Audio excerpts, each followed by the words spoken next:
This month, police in Saskatchewan will be on the lookout for impaired drivers as part of SGI's Traffic Safety Spotlight for the month of May. Joining me to talk a little bit more about this is Tyler McMurtry from SGI. So, Tyler, what is the main message that SGI would like to get out this month?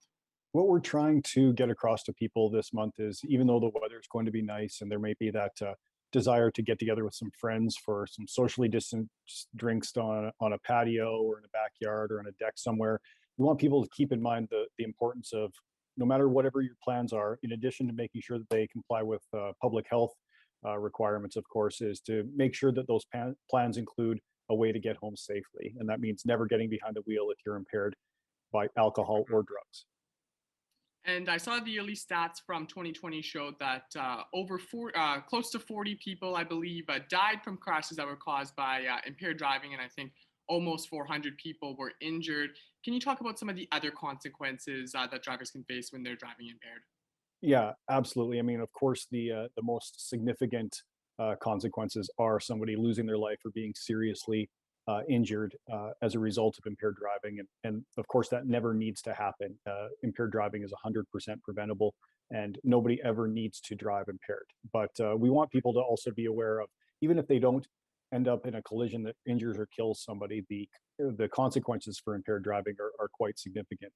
They start with the administrative consequences right at roadside when you're charged with an indefinite license suspension and your vehicle is impounded for at least 30 days.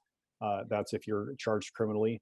Even if you're not charged criminally, if you are between zero point zero 0.04 and zero point zero 0.08 blood alcohol concentration, for experienced drivers, you're still looking at a 3-day vehicle impoundment and license suspension, in addition to requirements for mandatory alcohol driver education.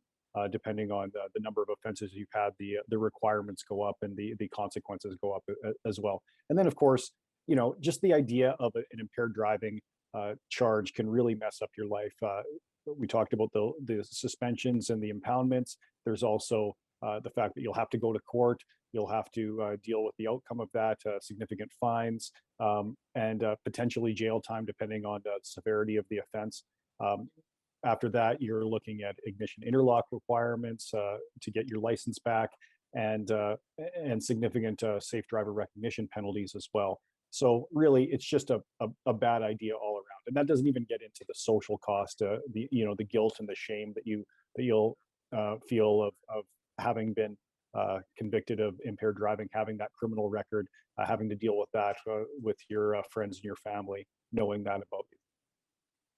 And when people think about impaired driving, a lot of times it's the main substance is alcohol, and now with the legalization of cannabis as well. But what are some other substances that people that impair people when they're driving?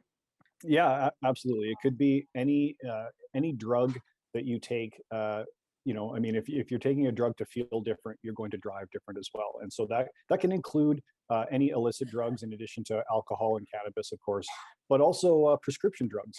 Even if you have a prescription for it, you that doesn't mean that you're necessarily safe to drive on it. And that's why we encourage people that if they are taking prescription medication, to be aware of the effects, have those conversations with your healthcare professional, and also be aware that if you mix prescription medication or drugs of any kind with alcohol, that can compound the impairing effects and really have unintended consequences when it comes to your ability to operate that motor vehicle safely. Now, the message obviously this month is to not drive impaired, but what are some tips that people can put into practice to ensure that they aren't driving impaired and to help them and their friends? Yeah, we always encourage people to make a plan beforehand. A lot of people will, I think, have experience knowing the fact that they're not making good decisions after they have started drinking or using drugs. So it's really important to make that plan beforehand, making a plan for a safe ride home, understanding that you need to have somebody in your bubble who can be a designated driver. And if you don't have one, maybe volunteer to be the designated driver for your bubble. And if you're impaired, don't get behind the wheel, of course. So that means taking a taxi or a ride share or a designated driving service if they're available in your community. Public transportation is also an option. But just whatever you do, find a better way, a better option than getting behind the wheel when you are impaired. And for those of us who are around people who are drinking or using drugs, it's important to, of course, be a good wingman. and making sure that they don't make those decisions to get behind the wheel. I think we would all understand the feeling of what it would be like to live with that regret of knowing that you didn't stop somebody you cared about and they ended up in a collision that cost them their life or cost somebody else their life. It's an important message to get out there and just to remind drivers to not drive impaired. So thanks so much, Tyler, for taking some time to talk with me. It's always great to talk with you and get your insight on stuff.